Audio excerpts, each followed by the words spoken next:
Hey guys, Shorpy Cooler here, and this is the next card showcase for Battle of All Realms with the Hell and Sky decks.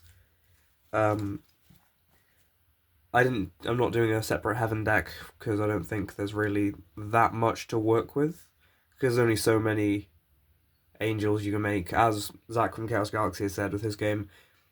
So I think these work pretty well as their realms that are counterparts without needing to be the literal biblical opposites. Anyway, we're going to start with the Sky deck, which you guys have already seen a little bit of in my archetype showcase for the Nimbams. Anyway, here we have the first card, Newisham Tuftscab, also known as No, I Won't Just Make the First Sky Creature a Bird. The name says everything. This is Nimbam Stratum. It's a pretty decent no ability common creature that gets support from the other Nimbam cards. Nimbam Dustoud, its interesting feature is that it can attack 2 creatures per turn, but it can't team up with another creature to take down a strong one. Here we have Nimbam Mustak. This is, I guess, technically also the first hell creature I'm showing you.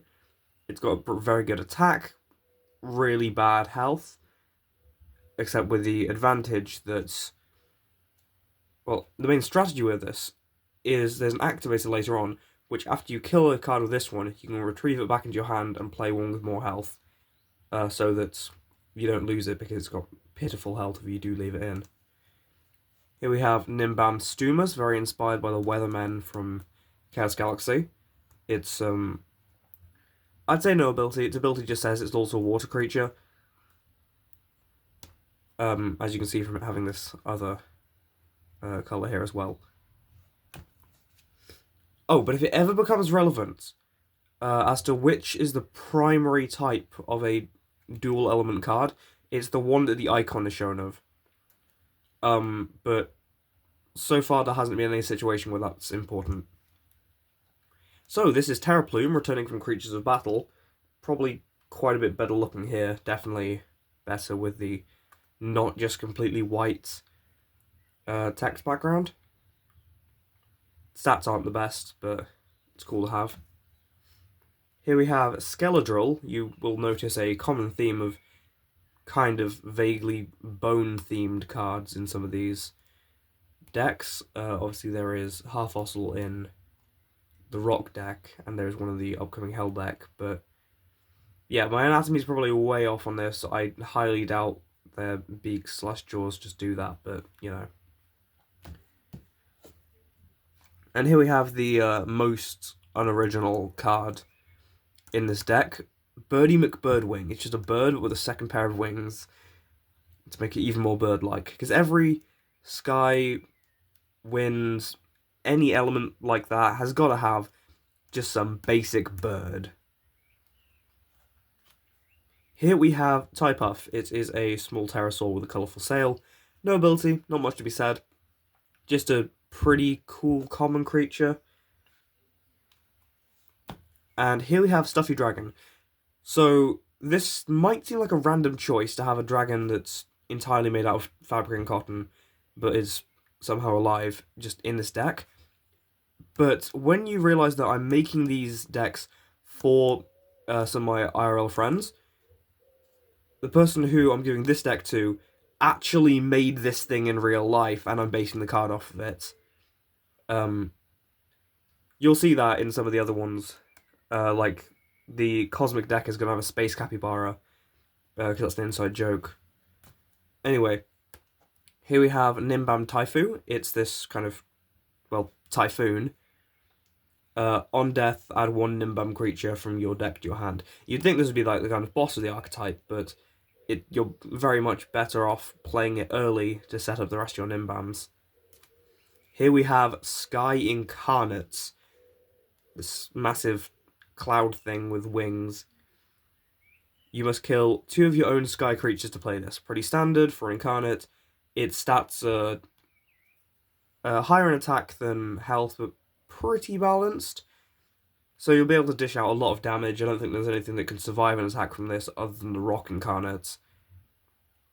And it's got a respectable amount of health that'll stop... Well, that'll stop the Rock Incarnate from killing it. So you're in a very balanced situation against the Rock Incarnate specifically here, because their stats are just the opposite of each other's. Even though those aren't fully meant to be counterparts, I just think that works pretty well. Now onto the spell cards, we have the action Sky Portal. Obviously every deck has a portal card. You reveal top 2 cards from your deck, which are revealed to all players, not just yourself. And you add any revealed sky creatures to your hand. So, yeah, they're revealed to all things just to make them a bit more balanced. And I think it creates a pretty interesting dynamic with them. Anyway, here we have Mutual Demolition, which honestly I think would probably be better on a different deck from the Sky deck. So maybe somebody might want to do some trading with these. But destroy one of your own resource cards to destroy up to 2 of the enemy's resources. Resources are the ones with a little house icon there. If they've got a potion, it's an action, and just happens instantly. Speaking of potions, we have 2 actions that kind of look very similar, but act kind of different. Being the Fog Potion and the Smoke Potion. The Fog Potion, attached to a creature, it cannot be attacked until your next turn. Effectively meaning, for 1 turn, you can stop the opponent from attacking you whatsoever if you attach this to your only creature. So a very good move if you're going first. And the Smoke Potion is kind of the opposite. Attached to a creature, it cannot use its ability until the next turn. Well, not really the opposite. I guess the opposite would be Tangling Vines from the Nature deck. But this one's more something that you can use to stop a powerful creature from being able to do something insane. Like maybe use this on, once again from the Rock deck, Curse of the Tomb, so that it doesn't attach and kill one of your creatures. Here we have one I mentioned earlier, the Activator Inclement Clouds. After one of your Nimbam creatures kills an enemy creature, you return it to your hand and replace it with a different Nimbam. So send out one with high attack, bring it back, send out one with high health, but that one can't attack this turn. And the last card, Floating Island. This one has some very good potential and changes the way the entire game is played just by making any card that isn't a pure sky creature, when it dies, gets attached to this instead. The closest thing to it that I can think of is like Rolantis and Chaos Galaxy, except instead of building up for 1 boss creature, you're both getting some of your cards back. And I think that makes a very interesting change to gameplay. Now, that's been the Sky deck. Here is the Hell deck. So you can see for our first card here with the 120 stat total, as all the first ones do, we have Imp, and it's the most offensive leaning out of all these so far, even more so than Emworm, which had 120.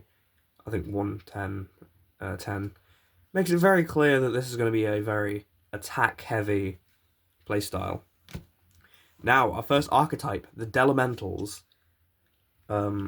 These are creatures which are also part of a different element, and they will also have some other support that like leans into that actually being useful. But of course, you might want to use these in a water, nature, or fire deck if they have some use to you. Anyway, this creature is also a water creature. Gain 40 HP for every killed elemental. So you play this one after your other 2 have died, and then you can get plus 80 HP and make it a lot more powerful. I just realised, I think I forgot to mark which ones of these are rares. So I will have to go back and do that after this video. Anyway, we have Delemental Toxin, being also a nature creature, and if it's killed by a creature with under 100 HP, kill that creature. So this one's very weak, but of course its ability is fairly useful for if your enemy's playing quite conservative with what creatures they actually send out. Delemental Lava, being also a fire creature, you can kill one of your nature creatures to gain 150 attack. So you could just kill your Delemental Toxin, and this one would be stronger. Then after it dies, you might want to play your Delemental Ice. So I think that creates quite a nice synergy there. Here we have Blade Demon. A Vicious Demon with Swords of Arms. This is going to be one of the rares, and that is important. You'll see why in a sec. This guy's got a pretty good character design, but I'm just going to say, don't get too attached to him. Anyway, here we have Timothy, because I promised the person giving this deck to that I'd put a cat in. So it just got this like weird little three-ended tail. And no one knows how he got to hell. But he must have done some messed up stuff. Look at that soulless stare. This thing will absolutely massacre you with its 200 attack. Anyway, now we're into our next archetype, the Resurks, which are all variations on the undead. So the first one is Scrom, this kind of skeleton-based creature, which I'm pretty happy with the artwork for. Only once, this creature can be revived from the dead pile, with 110 attack and 20 HP. So, this can be revived to be used again, but it'll be in a much weaker state. And that can just be done when it's in the dead pile. You don't need to do anything else to achieve that. However, that will play into a combo with the other archetype, probably. Now, here we have Resurk Zama, the kind of zombie side of this. When one of your Resurks is revived, gain 40 attack. So when this one revives itself, boom. Now, here we have Resurk Gustum. Or Gustum, I'm actually not sure. It's the ghost, one of the Resurks, and this creature cannot be killed while another Resurk is in play. Which makes it way harder to kill, because you'd have to kill Scrom first, then it could revive itself, and it would just be a nightmare for whoever's trying to fight you.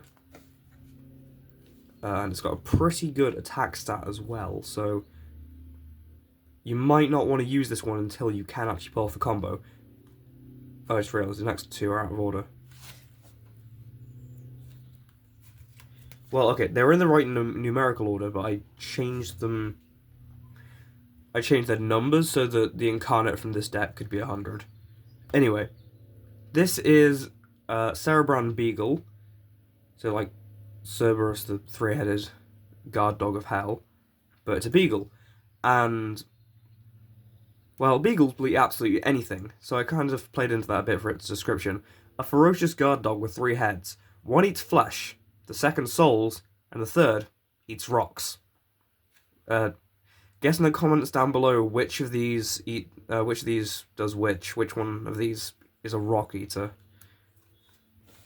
Anyway, so here we have Hell Incarnate, which is just straight up the devil, as indicated by its health stats. This is the only card in the game where its stats aren't just going to end in 0, because I thought, well, it's the Hell deck, it just makes sense. And doing it as just 660 wouldn't really work that well.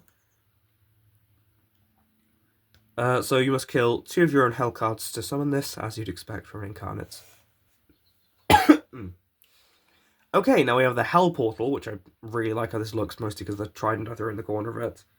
Reveal 2 cards from the top of your deck, add any revealed Hell creatures to your hand. We have Devil Deal. Kill a creature from any archetype in your hand, search out any other archetype creature of the same rarity. For example, you could kill a Elemental Lava for a Resurk Scrom. But really, you might want to do the opposite and kill your revived Scrom to bring in one of the stronger Elementals. Okay, here we have the activator, Vengeance. Originally, this was just a mistake if I slightly went outside of that, but then I kind of made it part of the actual style and just made it sort of like leaking out the card. So, when an enemy kills one of your rare Hell creatures, your next attack does an extra 150 damage. So, an example of one of your rare Hell creatures would be Blade Demon, or I think Resurk Lava, I'm not sure. Anyway, here's Activator Activation, not to be confused with Activation Activated Activator from Chaos Galaxy. Play this to activate any activator card in your hand, so it gets treated as if its condition's met. So, you play these two together, and then that would mean this would effectively just be played like it's an action. Here we have Blood Money, with the least subtle political commentary I could do, and Kill one of your own common creatures, divide their HP by 100, and round it to the nearest whole number. Gain that many points. Here we have Mad Bomber, which is in a very strange position in this deck, mostly because I accidentally numbered these starting from 90 when they should have started from 91, so I had to swap a few of them round. So this one ended up having to be 107 just to make that work. And then, yeah, this is the unfortunate fate of Blade Demon in this, just kind of exploding from this curse. Kill one of your own rare hell creatures to kill all other creatures in play. You do not gain points from killing them. Anyway, those are the Sky and Hell decks. I'll redo that. Anyway, those have been the Sky and Hell decks. So, like and subscribe if you enjoy this sort of thing. Comment down below what you like the most, and of course your guesses for which of the Sarah Brown Beagle's heads would eat what. And then stay tuned for the next one of these, where I will be doing the Cosmic and Techno decks, is what I'm probably going to call them. One being space themed, the other being kind of robot themed. So, yeah, I'll see you then, and goodbye.